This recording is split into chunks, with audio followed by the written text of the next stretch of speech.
Hey y'all, so this is gonna be my question and answer segment. I actually recorded it a couple of weeks ago, like at the beginning of week 5, but I wasn't in a really good mood when I recorded it, and so I'm gonna edit. And I'm also gonna make it into a two-part video because it is a very long video. So the regular questions will be up front, and then I had a young lady who asked like a series of questions.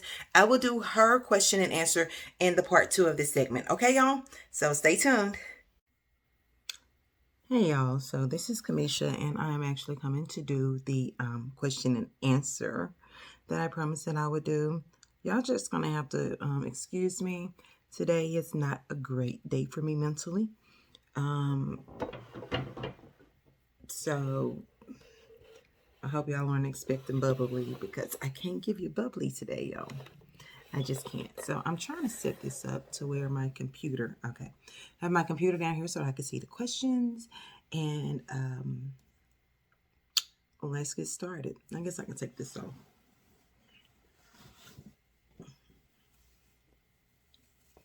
There you are. So anyhow, this is my faja. I'm stuffed today with foams and boards, and I'm not happy about it. And I'll tell you about it later. But okay. So let's get started with some of the questions that I have received. I'm going to the video. Okay, so Jervisha asks, can she see the tummy tuck scar at this point? And also, I see you have your belly button covered up. What are you doing to heal it as well as the tummy tuck scar? Okay, so Jervisha, as far as my tummy tuck, I haven't started any scar treatment on it. As far as me showing you the incisions, I will place the video, but I don't like to show it because it is so low, and I don't want to risk showing off my. It's right there at the top of your vagina, so that's not something that I like to just show publicly because it's my vagina. But I think I got a good video, and I will place it here. So this is my incision. I don't want to pull this too far down because it's so close to my vagina, and we ain't trying to do all that. So this is where my drain was, and then there was actually a suture I had to cut right here.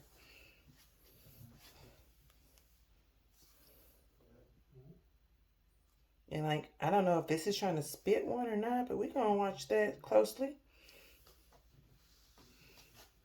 My belly button, it's still healing, y'all. I haven't done anything to it today. I need to clean it and dress it.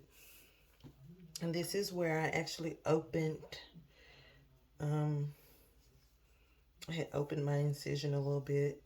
And so that is still healing a little bit. It's almost completely closed. But that's my incision. And if you look at my belly button, I haven't cleaned it. And it's dry. And this is the tape. The tape is, my skin is very sensitive to the tape. I can't get it off of there. But just the bottom part right here. That's the only part that's still open. And so I actually put Medi honey or Manuka honey, but I use Medi honey on that, and I dress it. Just clean it. I dry it with Q-tips. Clean it with wound wash. I dry it with Q-tips. I put a little bit of Medi honey just right here at the very bottom, or Manuka honey, whichever you want. And I actually put a little bit of calcium alginate on top of that to absorb any exudate, like any drainage. It'll absorb that. And then I'll stuff it with a little bit of gauze, and I just cover it. And I do that once a day. And so that's how that's looking. That's the scar. So for those of you who were asking me to see it, there it is.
So I'm a little over 6 weeks now, and this is how my scar is looking. I did show you in the previous slide how I did my belly button, and now my belly button is completely healed. I do still have the silicone, but I found that I have this that I bought from the DR. It's called Keto Cell, and I will put, the name of it somewhere up in here so that you can see. You can get this on Amazon, and I am actually using this for my scar. I have 2 tubes. I got it when I was in the Dominican Republic, and I'm actually liking the way that it is making my incision look. And so I'm going to use this until it's finished, and then I will return to the silicone. And so that is what my incision is looking like right now. And I'm about to shower and put my faja back on because I am getting swollen. Okay, so as far as my tummy tuck, the scar, basically I just kept it clean and dry.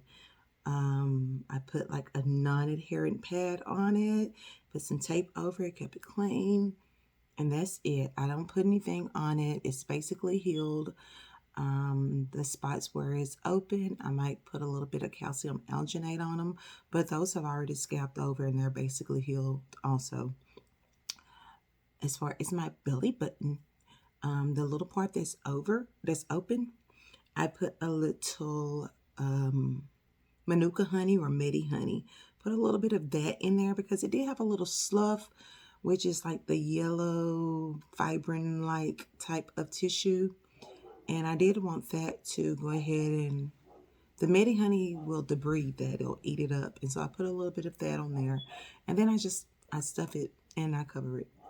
And so that is all that I do for my tummy tuck. Now, I will start doing scar treatment. I have some silicone. Okay, so yeah, I have some rosehip oil. I plan on keeping my scar area moisturized with rosehip oil and emu oil. And when I start doing my scar treatment, I have some silicone. I tore this trying to open it, but anyway. I have some silicone. This was about $100 for this, and so I want to make sure that my incision is fully closed before I start using this. And then I also found this smaller one on Amazon.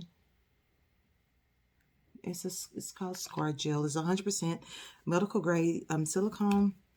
I think it was about $15.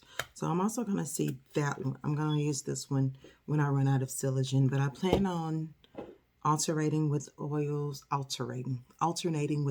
and silicone. But of course, there are parts that are not completely closed. It's too early. You have to wait until your incision is completely closed before you start scar treatment. But basically, when you heal things, you want to heal them from the inside out. So you're going to want to take your vitamins. You're going to want to take your protein, lots and lots of protein. Get you a liquid protein. You're going to want to take your vitamin C and your zinc.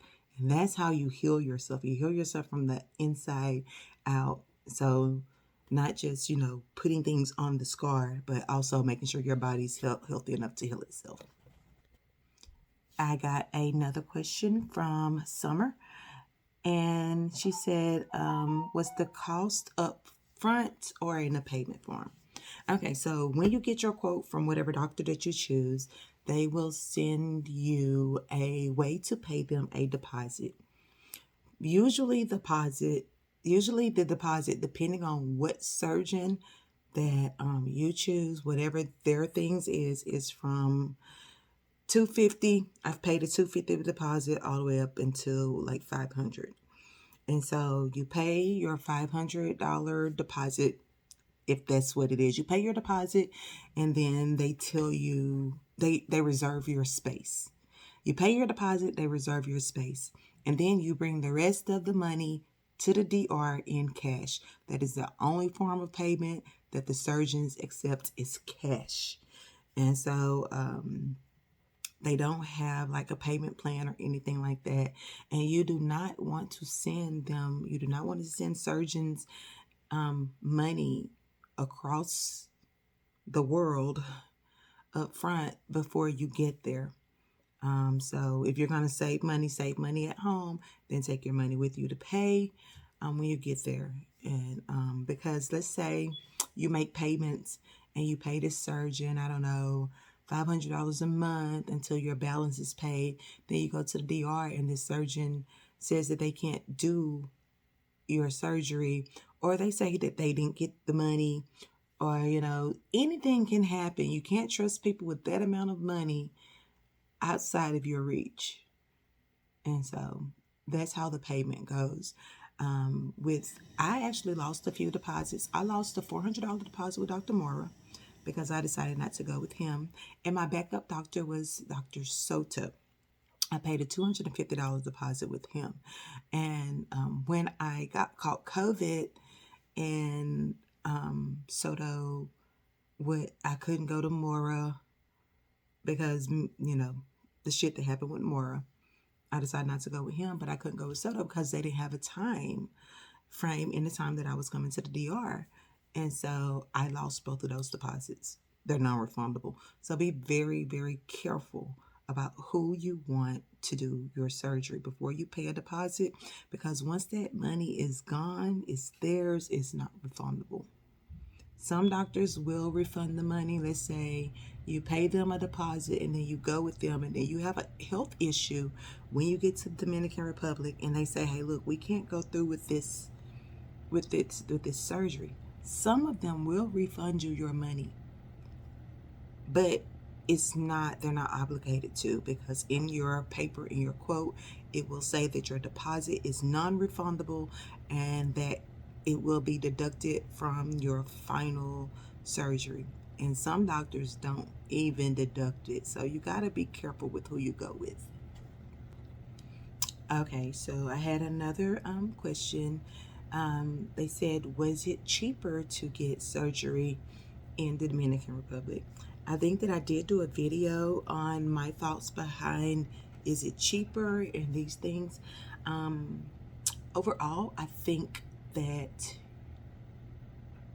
I wouldn't say that it is cheaper, because you're going to come out of pocket, but you're not going to come out of as much. You're not going to come out of pocket. Like, I got a tummy tuck and lipo and all of this stuff. Everything cost me about $12K. Everything added up cost me about $12,000. It's gonna probably be more over here in the United States, and you're probably not gonna get as good results. So I would say that it costs less. You're gonna get more bang for your buck, but you do have to do the proper research to find a doctor that you feel comfortable having surgery, going through surgery on your body, because you're literally putting your life in these surgeons' hands. So do your research. I don't care how long it takes. Make sure that you go get labs taken. Make sure that before you get on a plane to go somewhere, that your body is in the most healthy shape that it can be in. Make sure that you pick a doctor who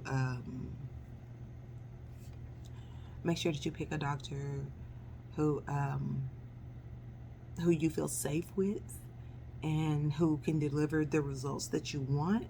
And if you decide to go with someone risky, know that they're risky for a reason. And so those are decisions you have to think about when you do decide to go and have surgery outside of the United States. So it's like, do you want safe or do you want super snatch? What kind of body do you want? I wanted a natural snatch, which is why I went, which is why I was going to go with Dr. Mora. The Greek gave me a natural snatch, but he added some oomph to it, baby. So some girls want vixen. Some girls want a very dramatic result. That's not what I wanted. So you have to make sure you take all of those things into account when you're, researching a doctor in the Dominican Republic. Okay, so now we're to Queen Free 85. Okay, so this is going to take up the rest of the segment, because she says, the way I be watching these videos with my notepad, I got a million things to ask, but these are my top 10 questions. So we're going to go one at a time. And Miss Queen Free 85, you might not like some of the answers that I'm going to give you, because I can only go from my experience And I can go from my experience as a nurse and my thoughts on some things, because I don't follow everything in the surgery community. I don't believe everything that they say in the surgery community. Some of the stuff don't make sense to me. And so we will talk about this.